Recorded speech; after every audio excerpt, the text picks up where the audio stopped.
네, 오늘 저희들에게 주신 하나님의 말씀 함께 보도록 하겠습니다. 하나님의 말씀은 시편 23편 1절부터 6절까지 말씀입니다.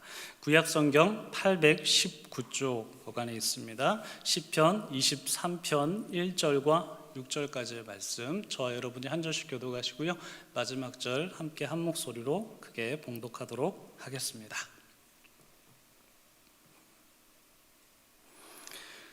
여호와는 나의 목자시니 내게 부족함이 없으리로다. 그가 나를 푸른 풀밭에 누이시며 쉴만한 물가로 인도하시는도다. 내 영혼을 소생시키시고 자기 이름을 위하여 의의 길로 인도하시는도다. 내가 사망의 음침한 골짜기로 다닐지라도 해를 두려워하지 않을 것은 주께서 나와 함께 하심이라.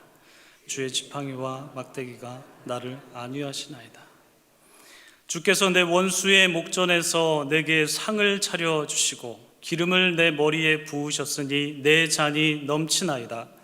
내 평생의 선하심과 인자하심이 반드시 나를 따르리니 내가 여호와의 집에 영원히 살리로다.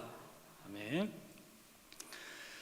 네, 참 좋으신 우리 주님의 은총이 우리 토론토 한인장로교회 모든 분들에게 함께 하시기를 주님의 이름으로 축복합니다. 우리 주변에 계신 분들과 함께 인사하실까요? 평안의 인사를 나누시기를 바랍니다. 네, 감사합니다. 네, 감사합니다.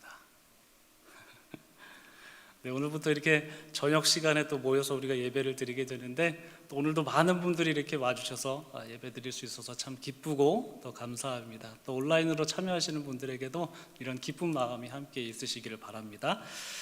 네, 여러분 저를 한번 좀 따라해 보시겠습니까? 두 손을 이렇게 딱 가슴에 모으시고요. 어쩜 이렇게 말씀들을 잘 들으세요? 한 분도 빠짐없이 다 하고 계시네요. 가슴을 딱 두 손에 모으시고 이렇게 한번 따라해 보시겠습니까? 여호와는 나의 목자시니 내게 부족함이 없으리로다. 네, 한 번 더 해볼까요? 여호와는 나의 목자시니 내게 부족함이 없으리로다. 아멘. 네, 아멘. 감사합니다. 네, 손 내려주셔도 되고요.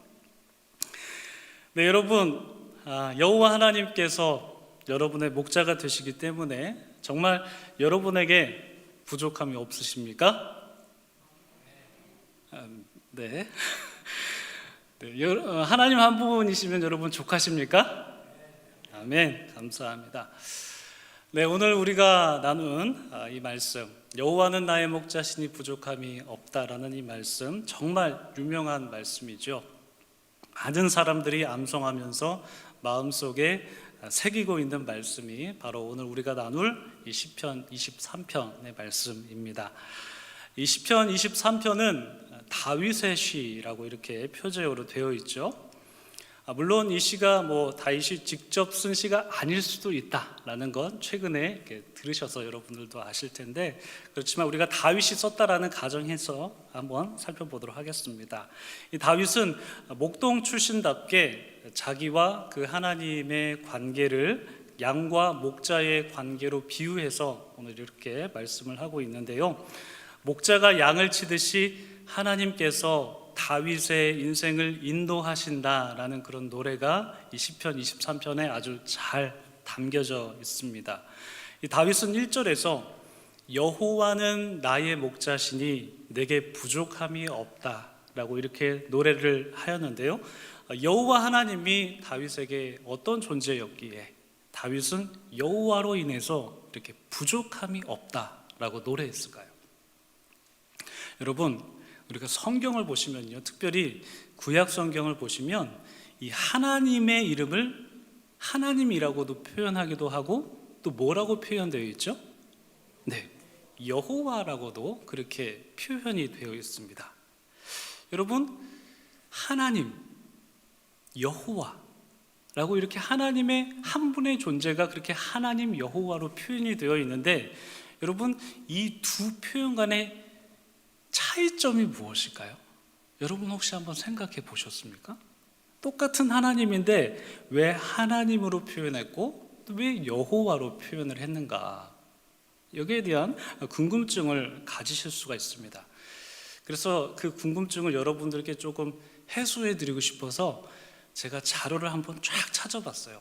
한글로 된 자료도 찾아보고 영문으로 된 자료도 한번 이렇게 쭉 찾아봤습니다. 찾아보니까 이 두 표현 간의 차이점을 설명드리면 오늘 수요 예배 설교를 다 하래해도 부족할 정도로 굉장히 많은 뜻을 담고 있는 것이 하나님이라는 말, 또 여호와라는 말이라는 것을 깨닫게 되고 안 되겠구나 하고 빨리 덮었습니다. 근데 그 중에서 정말 여러분들과 이 차이점에 대해서는 한번 나누어 보고 싶다라는 그런 말씀이 있어서 우리가 한번 나누어 보도록 하겠는데요. 우리가 성경 한 구절을 좀 찾아보도록 하겠습니다. 출애굽기 6장 2절부터 보시면 이런 말씀이 기록되어 있습니다. 제가 한번 읽어 드릴게요. 하나님께서 모세에게 말씀하여 이르시되 나는 여호와이니라. 내가 아브라함과 이삭과 야곱에게 전능의 하나님으로 나타났으나 나의 이름을 여호와로는 그들에게 알리지 아니하였고 가나안 땅 곧 그들이 거류하는 땅을 그들에게 주기로 그들과 언약하였더니 이제 애굽 사람이 종으로 삼은 이스라엘 자손의 신음소리를 내가 듣고 나의 언약을 기억하노라. 이런 말씀이 있습니다.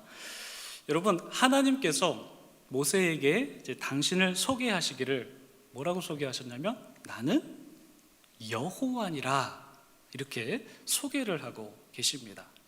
그리고 이어지는 9절 3절을 보시면 내가 아브라함과 이삭과 야곱에게는 전능의 하나님으로는 나타났지만 이라고 이렇게 말씀이 되어 있습니다. 그러니까 전능의 하나님, 이런 말씀에서 이 하나님이라는 이름의 속성이 바로 이 전능자와 깊은 관계성이 있구나, 이렇게 생각을 해볼 수가 있습니다. 물론 더 많은 다양한 뜻이 있습니다. 그 중에 일부를 지금 말씀을 드린 건데요. 그래서 하나님을 뜻하는 히브리어 엘로힘이라는 말이 있는데 이 엘로힘이라는 말에는 전능자의 속성이 담겨 있다라고 그렇게 볼 수 있습니다. 그런데 여러분 말씀을 보시면 하나님께서 이어서 말씀하시는 것이 무엇입니까? 나의 이름을 여호와로는 그들에게 알리지 않았다. 여호와로는 아브라함과 이삭과 야곱에게 알리지 않았다라고 하나님께서 이렇게 모세에게 말씀하고 계십니다. 그리고 나서 4절을 보시면 그들에게 가나안 땅을 주기로 언약했다라는 말씀을 해주시고 5절에서 이스라엘 백성의 신음소리를 듣고 나의 언약을 기억했다라는 그런 말씀을 해주십니다. 여호와라는 그런 이름 그 다음에 이런 말씀을 해주시는데 그리고 나서 이제 그 언약을 지키기 위해서 애굽에서 신음하고 있는 백성들을 구원하시는 내용이 쭉 이어지게 되는데요. 그러니까 이 여호와라는 이름에 담겨있는 이 의미가 이 본문에서는 하나님께서 언약을 맺으시고 그 언약을 지키는 분이라는 이 맥락에서 여호와 하나님, 그 여호와라는 이름을 소개하고 있다는 것입니다. 그러니까 다윗이 여호와로 인해서 내가 부족함이 없다라고 이렇게 노래한 것은 하나님께서 약속을 지키시는 신실하신 분이시기 때문에 그 신실하신 분께서 나의 목자가 되셔서 나의 길을 인도하시기 때문에 내 삶에서 부족한 것이 전혀 없다라고 이렇게 노래한 것입니다. 여러분도 동일하게 고백하십니까? 신실하신 하나님께서 여러분과 함께 하시기 때문에 여러분의 삶 속에서 부족함이 정말 없으십니까? 여러분, 그런데요, 이 다윗은 신실한 하나님을 고백하면서 신실하다라는 것을 고백하면서 왜 부족함이 없다라고 이렇게 고백했을까요? 신실하신 하나님을 내가 믿는다라고 고백하면 뭔가 자연스러운데 신실하신 하나님을 고백하면서 내가 부족함이 없다라는 것을 고백하고 있습니다. 이 신실함과 부족함이 없다는 것이 과연 어떤 관계를 이루고 있는 것일까요? 우리가 오늘 본문에서 이제 다음 구절을 한번 살펴보겠는데요, 2절 말씀 보시면요, 우리 한번 읽어보도록 하겠습니다. 같이 한번 읽어봅니다. 시작. 그가 나를 푸른 풀밭에 누이시며 쉴만한 물가로 인도하시던도다. 그러니까 다윗이 신실하신 여호와로 인해서 부족함이 없다고 한 이유가 바로 여기에 있지 않을까 싶습니다. 약속을 지키시는 그 신실하신 분이 나를 어디로요? 푸른 풀밭에 누이시고 먹이시고 쉴만한 물가로 인도하시기 때문에 내 삶에서 그 신실한 하나님께서 그 약속을 지키실 것이기 때문에 내 삶 속에 부족함이 없다, 이렇게 노래한 것이 아닐까 싶습니다. 여러분, 이렇게 하나님께서 신실하게 먹이시고 입히시고 쉬게 하시는 것을 여러분 믿으십니까? 여러분, 믿음의 고백으로 믿으십니까? 네, 그 믿음의 고백으로 여러분들의 삶 속에서 언제나 여호와로 인해서 부족함이 없으시기를 바랍니다. 그런데요, 여러분, 우리가 이 2절에서 이제 푸른 풀밭, 이것을 생각해 보면 여러분 어떤 풍경이 떠오르십니까? 굉장히 좀 목가적인, 이렇게 나무도 있고 풀도 있고 푸르른 초장, 이런 것이 연상되곤 하는 것 같습니다. 저도 좀 그런 경향이 있는 것 같아요. 그러니까 제가 어릴 적 살던 곳은 좀 농촌 마을이었거든요. 그래서 그곳에는 이제 푸르른 초원이 굉장히 많이 있었습니다. 그래서 봄철이 되면 지금 이 캐나다처럼 푸릇푸릇한 풀들이 많이 나서 이제 그곳에서 저는 막 뛰놀면서 자랐어요. 뭐 축구도 하고 막 이러면서 자랐는데, 그래서 이런 푸른 풀밭을 생각하면 자연스럽게 푸르른 풀밭이 많이 나 있는 곳을 생각하게 되는 것 같습니다. 그런데 여러분, 이 푸른 풀밭, 이 푸른 풀밭이 제가 생각하는 혹은 여러분들이 생각하시는 그런 목가적인 풍경일까라고 우리가 한번 의구심을 가져볼 필요는 있습니다. 왜냐하면 이 다윗이 말하는 푸른 풀밭이 의미하는 것은 꼭 그렇지만은 않기 때문인 것 같거든요.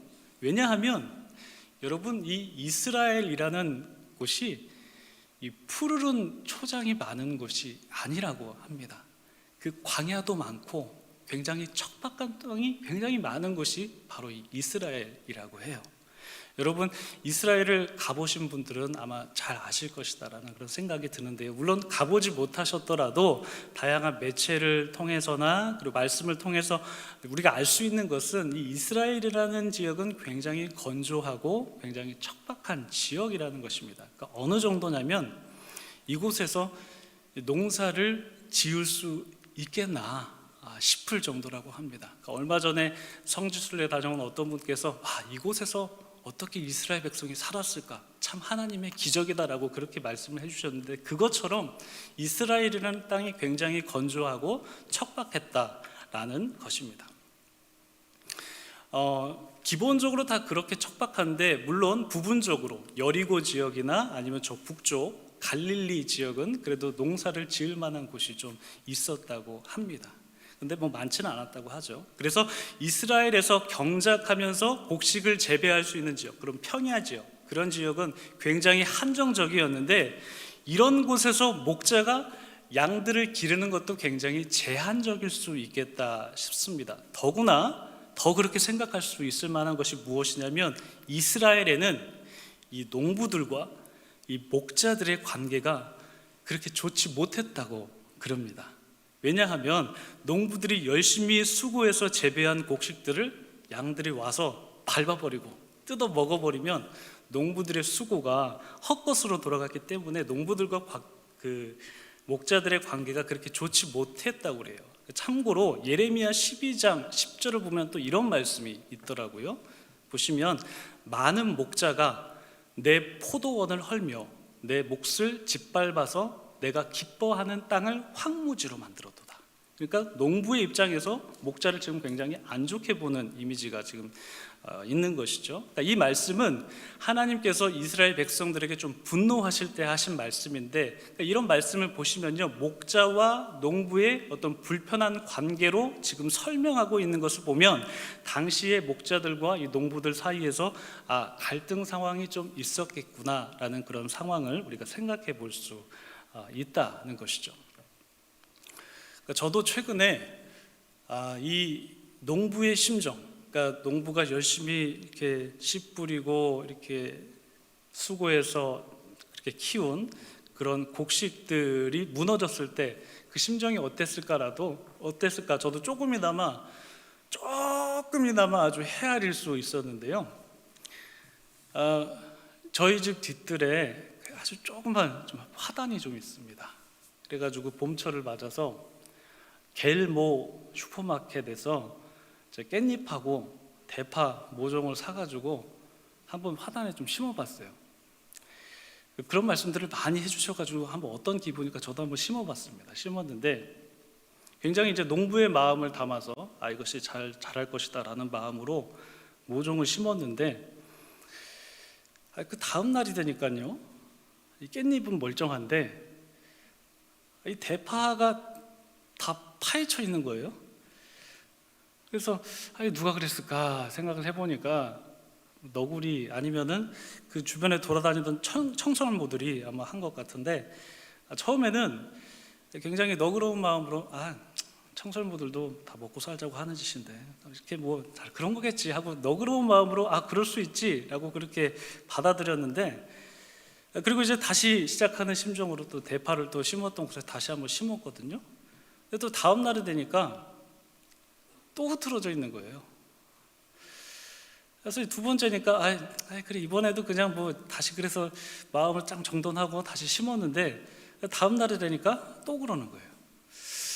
그래서 세 번째가 되니까 또 네 번째가 되니까 이 청설모에 대한 긍휼의 마음이 점점 사라지기 시작하더라고요. 요놈 한번 잡히기만 해봐라 이런 마음이 좀 생기더라고요. 저 같은 경우도 이런 마음이 드는데, 하물며 이 농부들이 농사지은 그 정말 수고해서 지은 것들을 양들이 다 짓밟거나 먹어버린다면 농부들이 얼마나 이제 화가 치밀어 올랐겠습니까? 그래서 당시 목자들은 농부들이 농사짓는 그 평야에서 양을 칠 수가 없었고, 어디서 양을 쳤냐면 광야에서 양을 쳤습니다. 그래서 이 히브리어로 광야를 뜻하는 미드바르라는 말이 있는데, 이 미드바르라는 히브리어가 광야라는 뜻도 있지만 풀 뜯는 곳이라는 그런 뜻이 있습니다.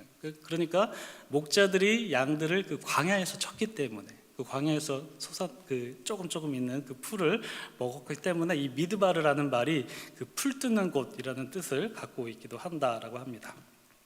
그런데 여러분, 제가 방금 말씀드렸다시피 이 광야에 풀이 있으면 뭐 얼마나 많이 있겠습니까? 기껏해야 뭐 듬성듬성 이렇게 나 있는 풀이 전부인데, 그런데 여러분, 이 광야의 골짜기를 따라가다 보면은 아주 깊은 골짜기에 아주 영양가 높은 풀들이 자란다고 합니다.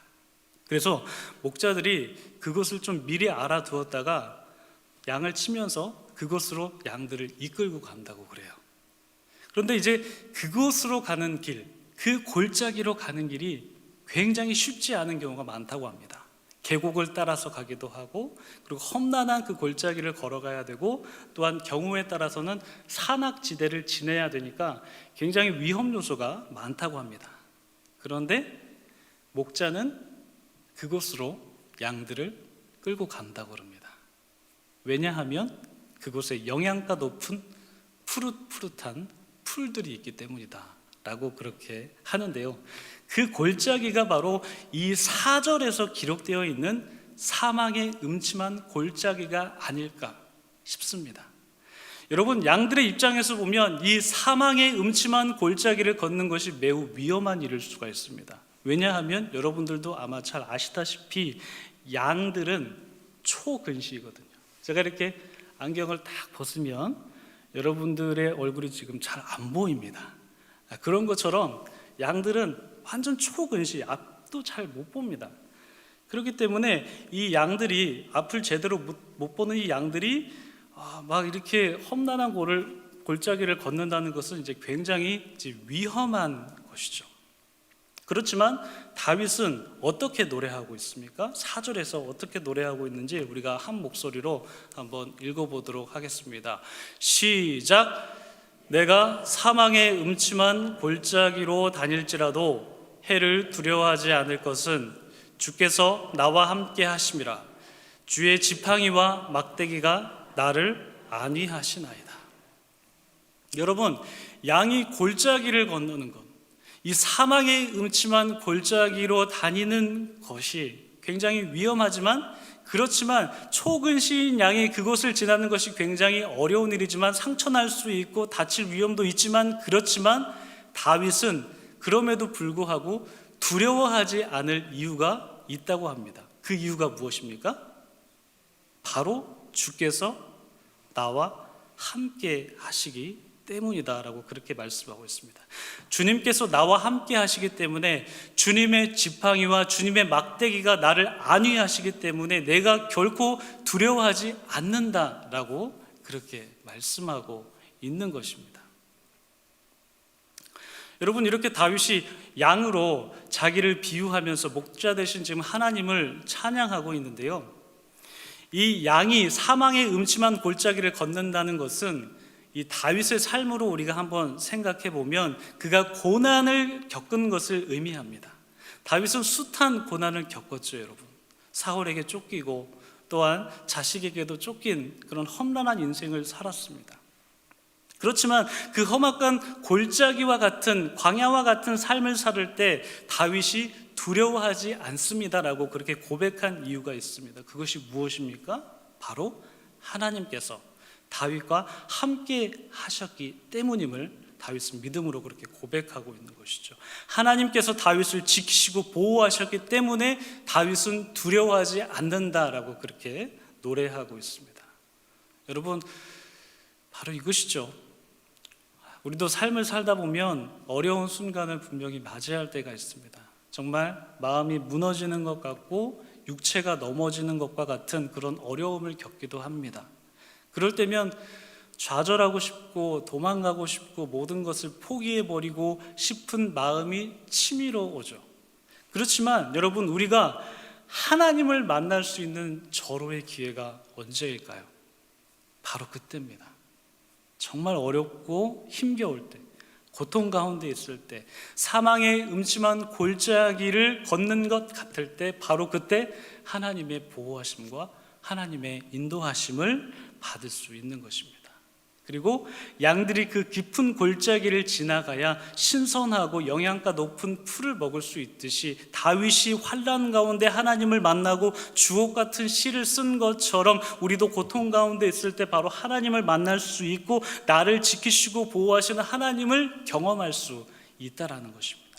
그리고 바로 그때 하나님을 가장 가까이 경험할 수가 있습니다.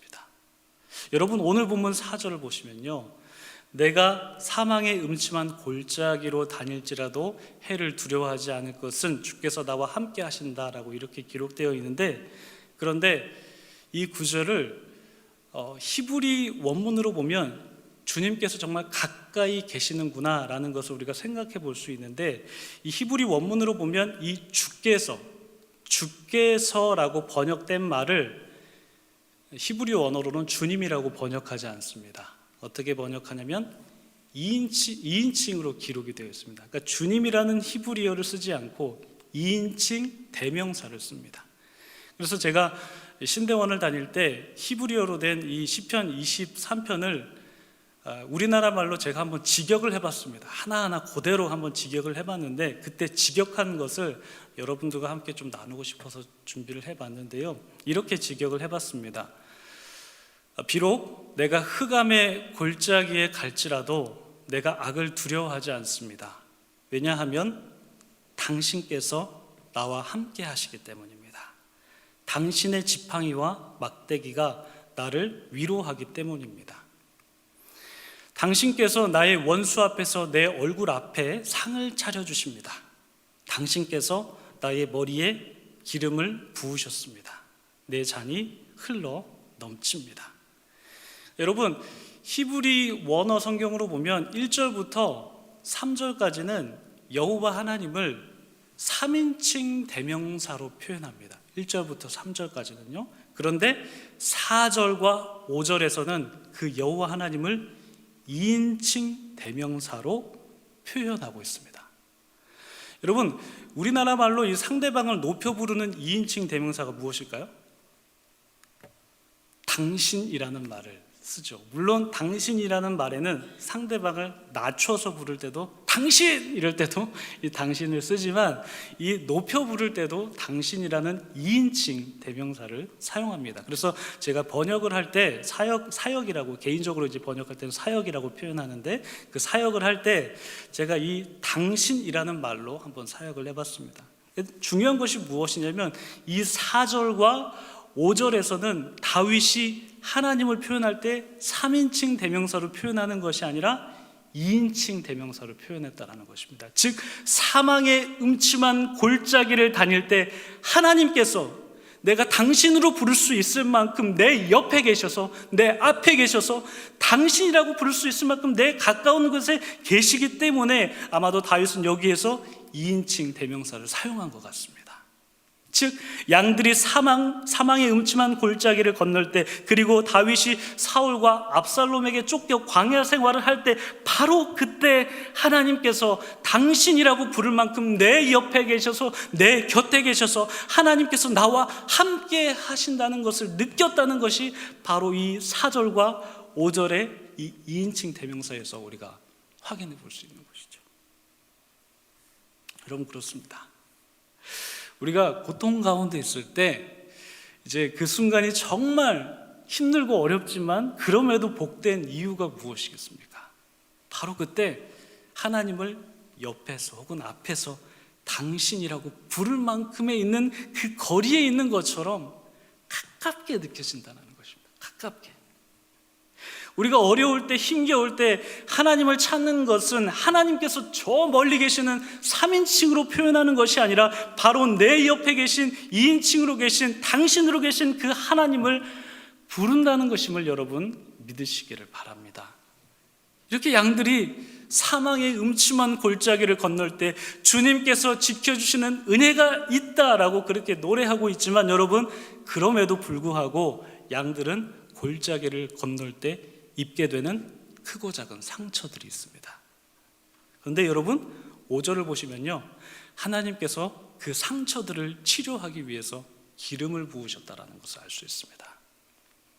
기름을 부으셨다라고 그렇게 5절에서 표현이 되어 있는데, 여러분, 중동 지방에서의 기름, 올리브유는요, 손님을 맞이하기 위해서도 우리가 말씀을 통해서 나눴죠. 이렇게 사용을 하고 음식에서도 사용하고 또 상처를 치료하기 위해서도 치료제로 쓰였다고 합니다.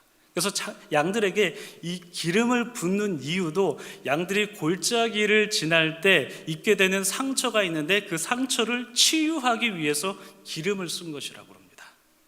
다시 말해서 양들이 그 골짜기를 지날 때 목자가 지켜주는 것도 분명히 있지만 그럼에도 양들이 크고 작은 상처를 받을 때가 있었을 텐데 목자가 그 상처를 치유해 주기 위해서 기름을 붓는다는 것입니다.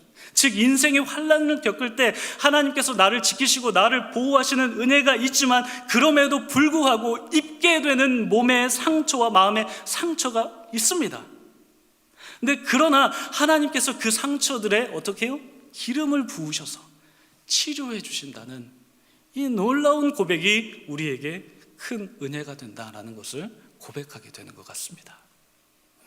그래서 다윗은 마지막 6절에서 내 평생의 선하심과 인자하심이 반드시 나를 따르게 될 것이다, 이렇게 고백하면서 내가 여호와의 집에 영원히 살 것이다 라고 찬양하면서 시편 23편을 마무리하고 있습니다. 여러분, 우리가 살아가면서 정말 갖가지 일을 겪곤 하죠. 우리가 생각하지 못했던 그런 순간들을 만나기도 하고 그런 순간에 좌절하기도 하고 넘어지기도 합니다. 그리고 그래서 아프기도 하고 또 쓰라리기도 하고 여러 가지 몸의 상처, 마음의 상처를 입기도 합니다. 그렇지만 여러분, 우리가 낙심하지 말아야 될 이유가 어디에 있습니까?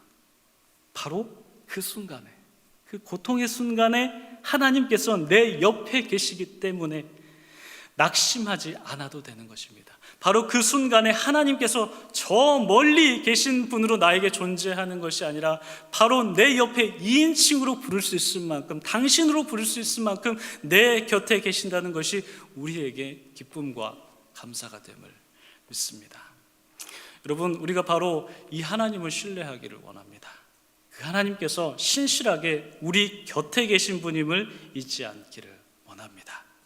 여호와라는 말이 약속을 지키시는 신실하신 의미가 담겨 있다라는 것을 우리가 한번 생각하면서, 여호와 하나님께서 우리 곁에 계셔서 우리를 떠나지 않겠다는 그 약속도 지키실 것을 믿기 때문에 어떠한 순간에도 낙담하지 않고 좌절하지 않고 주님을 바라며 주님을 따르며 주님과 함께하는 인생을 사시기를 여러분 축복합니다.